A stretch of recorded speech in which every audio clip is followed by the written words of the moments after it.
Hi friends, welcome to my channel. இன்னைக்கு வந்து என்ன பார்க்க போறோம்னா மினி பூரி பூரி கிழங்கு இதுதான் நம்ம எப்படி செய்யலாம்னு பார்க்க போறோம். மினி பூரிங்கேல நம்ம வந்து மினி டிஃபன் ஹோட்டல்லாம் போனோம் அப்படினா ஒரு 40 ரூபாய்க்கு தருவாங்க. அதாவது அதுல ஒரு 2 இட்லி எல்லாம் சின்னதா இருக்கும். 2 இட்லி, ஒரு பூரி, ஒரு சின்ன தோசை, கொஞ்சம் பொங்கல், சின்ன வடை எல்லாம் கொடுப்பாங்க அந்த மினி டிஃபன்ல. அந்த மாதிரி மினி பூரியும் அந்த கிழங்கும் எப்படி செய்யலாம்னு தான் இன்னைக்கு பார்க்க போறோம். நம்ம எப்போது செய்கிற மாதிரி தான். இதில் ஃபஸ்ட்டு நம்ம கோதுமை மாவு எடுத்துருக்கோம், ஒரு 1/4 கிலோ அளவு எடுத்துருக்கோம். அதில் வந்து 2 ஸ்பூன் ரவா சேர்த்துக்கோங்க. எதுக்குன்னா நல்லா பூரி உப்பெல்லாம் வரும், அதே சமயம் கொஞ்சம் மொறுமொறுன்னு இருக்கும், நல்லாயிருக்கும் பூரி. அதுக்கு தான் நம்ம ரவா சேர்த்துருக்கோம். அடுத்து இதில் இதுக்கு தேவையான அளவு உப்பு சேர்த்து நம்ம எப்போதும் பூரிக்கு பிசைகிற மாதிரி பிசைஞ்சுக்கோங்க. கொஞ்சம் கொஞ்சமாக தண்ணி விட்டு கொஞ்சம் திக்காகவே பிசைஞ்சுக்கோங்க. அதாவது சப்பாத்திக்கு பிசைகிறத விட கொஞ்சம் திக்காகவே இருக்கணும், அப்போ தான் பூரி செய்கிறதுக்கு நல்லாயிருக்கும்.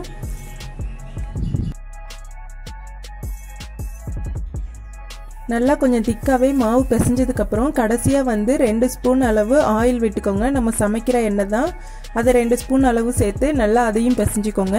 எண்ணெய் எதுக்கு சேர்க்குறோம் அப்படின்னா நம்ம பூரி செய்யும் போது நல்லா வந்து எண்ணெய் குடிக்காமல் இருக்குங்கிறதுக்கு தான் நம்ம இந்த பூரிக்கு வந்து மாவு பிசையும் போது கொஞ்சம் எண்ணெய் சேர்த்துக்கிறோம்.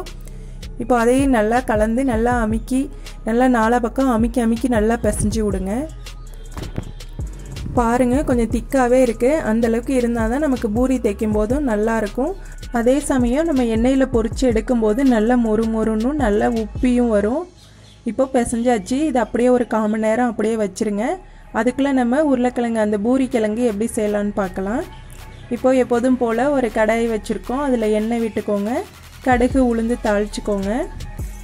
அடுத்து நம்ம காஞ்ச மிளகாய் 2 கிள்ளி சேர்த்துக்கிறோம். அதையும் சேர்த்துட்டு அடுத்து வந்து கடலைப்பருப்பு சேர்த்துக்கோங்க. கடலைப்பருப்பு வந்து கொஞ்சம் செவக்க இருக்கணும், அந்தளவுக்கு வறுக்கணும். 1 ஸ்பூன் அளவு சேர்த்துருக்கோம். அடுத்து வந்து நம்ம இஞ்சி சேர்க்க போகிறோம். இஞ்சி பொடியாக நறுக்கி வச்சது அதையும் இதில் சேர்த்துக்கிறோம். நல்லா இஞ்சி வந்து நல்லா வதங்கி அந்த ஒரு மாதிரி மொறு அந்த ஸ்டேஜுக்கு வரணும்.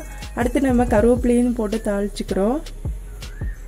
இப்போ எல்லாத்தையும் நல்லா வதக்கி விடுங்க. இப்போ இதில் நம்ம நறுக்கி வச்ச அந்த பெரிய வெங்காயம் நீளமாகவே நறுக்கியிருக்கோம், அதையும் இதில் சேர்த்து நல்லா வதக்கிக்கோங்க.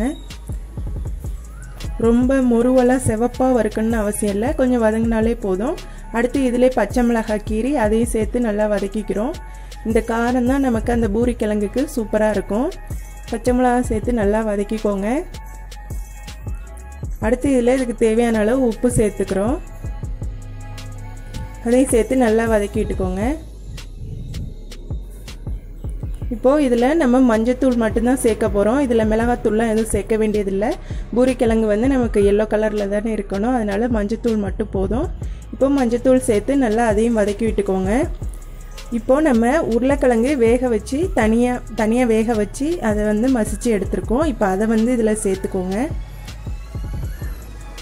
இப்போ உருளைக்கிழங்கு சேர்த்ததும் கொஞ்சம் ஒரு 1/2 கிளாஸ் அளவுக்கு தண்ணி சேர்த்துக்கிறோம். இதுலேயே கொஞ்சமாக தண்ணி சேர்த்தா போதும். இப்போ அதையும் சேர்த்து நல்லா கிளறி விடுங்க. அடுத்து வந்து நம்ம 1 ஸ்பூன் அளவு கடல மாவு எடுத்து தனியாக கரைச்சி வச்சுருக்கோம்.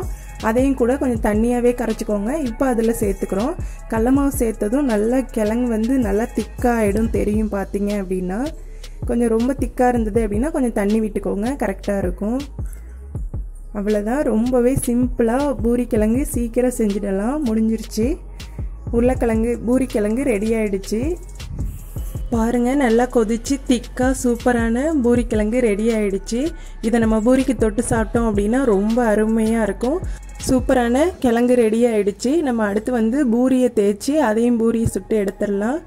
இப்போது இந்த பூரி அமுக்கி போடும்போது எப்போவுமே வந்து உருட்டி எடுத்துகிட்டு நாலா பக்கம் அமுக்கி எடுத்துகிட்டு தேய்ச்சிங்க அப்படின்னா நல்லா உப்பி வரும். இப்போது இந்த அளவுக்கு தேய்ச்சிட்டோம். அது அப்படியே வேணாலும் போட்டு எடுத்துக்கலாம் சின்னதாக. இல்லை நமக்கு சைஸாக வேணும் அப்படின்னா இது மாதிரி ஒரு மூடி ஏதோ ஒன்று எடுத்து கட் பண்ணிங்க அப்படின்னா நல்லா ரவுண்ட் ஷேப் வந்துடும். சூப்பரான பூரி ரெடி ஆகிட்டு அவ்வளோதான், எண்ணெயில் பொரித்து எடுக்க வேண்டியதுதான். பாருங்கள் எந்த அளவுக்கு சூப்பராக உப்பி அழகாக வருதுன்னு. அருமையான மினி பூரியும் பூரி கிழங்கு ரெடி ஆகிடுச்சு. இதே மாதிரி நீங்களும் ட்ரை பண்ணுங்கள். கண்டிப்பாக ட்ரை பண்ணிவிட்டு எப்படி இருக்குன்னு லைக் பண்ணுங்கள், கமெண்ட் பண்ணுங்கள், ஷேர் பண்ணுங்கள். அப்படியே கீழே இருக்க சிவப்பு கலர் சப்ஸ்கிரைப் பட்டனும் அப்படியே பெல் பட்டனையும் அழுத்திக்கோங்க. அப்போ தான் நான் போடுற ஒவ்வொரு வீடியோ உங்களுக்கு உடனுக்குடனே நோட்டிஃபிகேஷனில் வரும். ஓகே.